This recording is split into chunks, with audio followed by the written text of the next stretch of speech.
Body, we just had an important and historic vote on the House floor, a series of votes today, in fact, and we delivered for the American people. For some reason, many of the House Democrats wanted to shut the government down again and inflict pain on the American people. But I'm glad to tell you, I'm happy to report, Republicans got the job done. Our majority worked together, and we got the bills over the line. So we've now funded 11 of the 12 separate appropriations funding bills for the government for the year. And that's a big achievement because it's a big move towards regular order. It's something we promised and committed to. The biggest move towards that in many, many years. Now, the president, the White House have engaged in good faith with Democrats in the Senate, and they've said they would negotiate on the final bill, the Homeland Bill. And you might say, well, now that 96% of the government is funded, it's just 4% what's out there. But it's a very important 4%. Because remember what the Homeland Security Bill covers. It's not just Immigration Customs Enforcement. It's not just Customs and Border Patrol. It is TSA. It's the agents who keep us safe in the airports and keep air travel moving. It's the Coast Guard. It's Secret Service.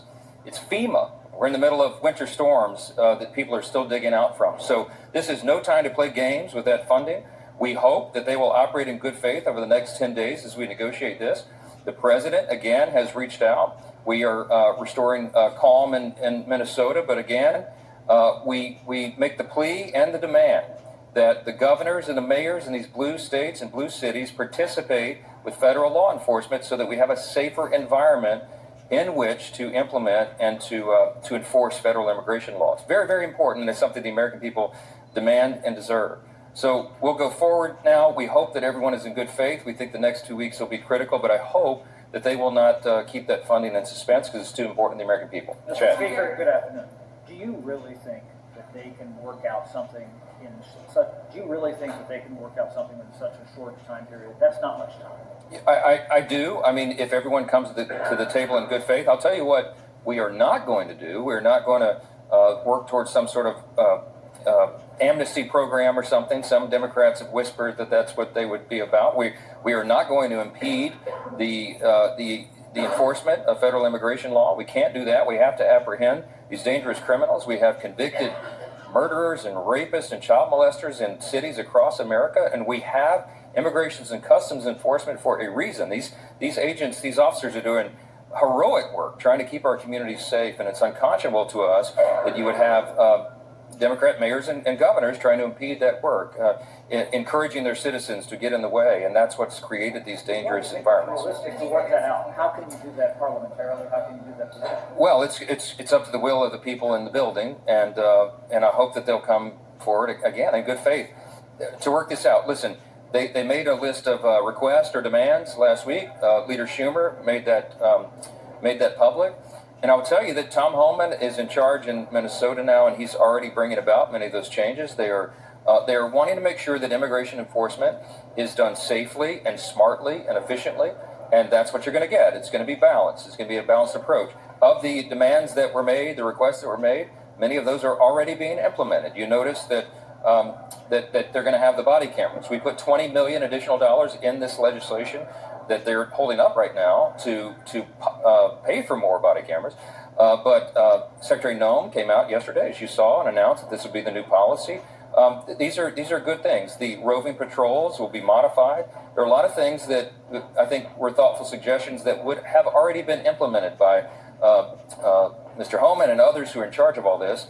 And so I think we can get to an agreement. I certainly hope that's true. And if they have any intention of trying to keep these other agencies of government closed, it will be a fool's errand. And remember, we did front load the funding for Immigration Customs Enforcement and CBP in the big beautiful bill. So they have enough funding to go for the next few years. So what they will be tying up if the Democrats choose to close the government is these very essential services for everything else: FEMA, Coast Guard, TSA, and other aspects of national security. So it's a very dangerous game that they're playing. Yes, ma'am. Mr. Speaker. Will Republican members in the House support those changes, and do they need assurances like the SAVE Act attached to it? Well, look, we are going to be fighting for the SAVE Act, and I'll tell you why this is so important. We've passed it twice in the House, and we will pass it again. The SAVE Act just simply says you have to have verification of citizenship to register to vote. That's about a 90-10 issue on many of the polls in this country, and we're going to enhance it by what the president calls the Save America Act. And so it would be proof of citizenship to register to vote and voter ID, which is also about an 80 or 90% issue on the polling nationwide, depending on who you talk to. These are very important things to ensure that our elections are free and fair and safe.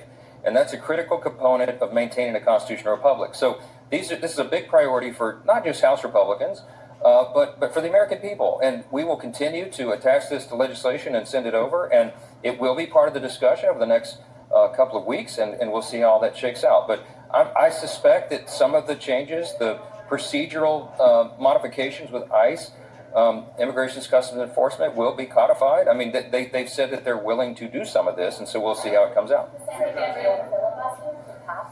I don't think we'll have to get rid of the filibuster to get these things done, and that's certainly our hope. Yes, ma'am. To be clear, you're going to attach the SAVE Act to future DHS funding? I'm not going to tell you in advance how those negotiations will go. There's a lot of discussions to be held, but I will tell you what I'm saying to you is that House Republicans have already passed the SAVE Act twice. We did it in the last Congress, did it in this Congress. We will continue to try to advance that because we believe that is critically important to the American people and to our election system. Just a quick follow-up on elections. The president says that he wants Republicans to nationalize elections. Do you agree with him? And do you have confidence in how elections are conducted right now, heading into the midterm? We have thoughtful debate about our election system every election cycle and sometimes in between. We know it's in our system. The states have been in charge of administering their elections.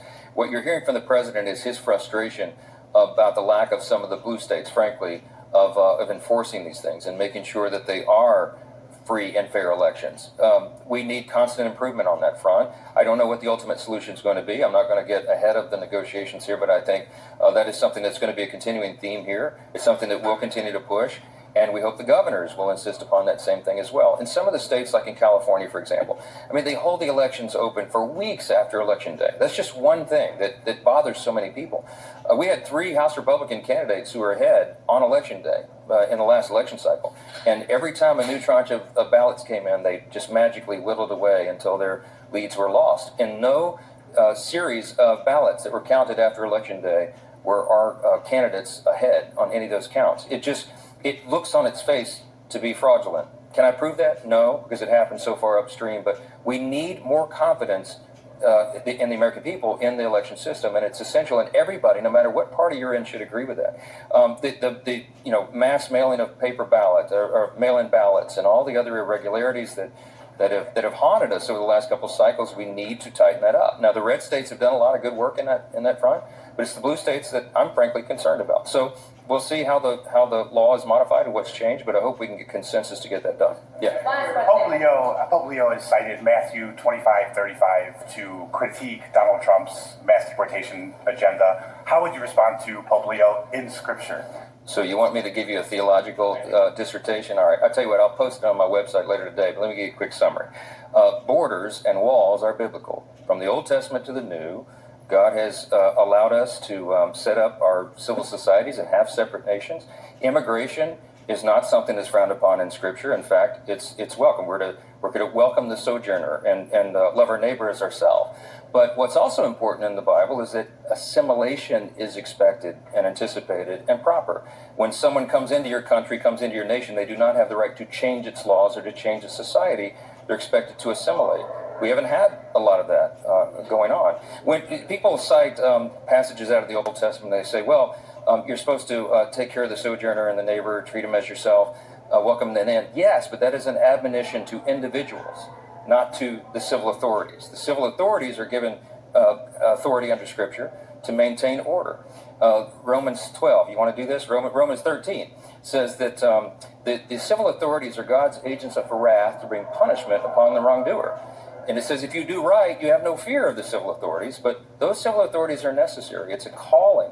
It's a calling to maintain order in society, and we have not had that. When Biden and Harris opened the borders wide for 4 years, we had as many as 20 million illegals come across the country, and we all know many dangerous people, hardened criminals, child molesters, rapists, murderers, all the rest, terrorists who came into the country. We did not take care of our borders. Sovereign borders are biblical and good and right, and they're just, because it's not because we hate the people on the outside, it's because we love the people on the inside. We should love our neighbor as ourselves, as individuals, but as the civil authority and the government has to maintain the law. and that is biblical, and it's right, and it's just, and I'm happy to have this lengthy debate with anybody anytime they want to, and I'll post on my X page the longer dissertation on that for you today, okay? Thank y'all so much.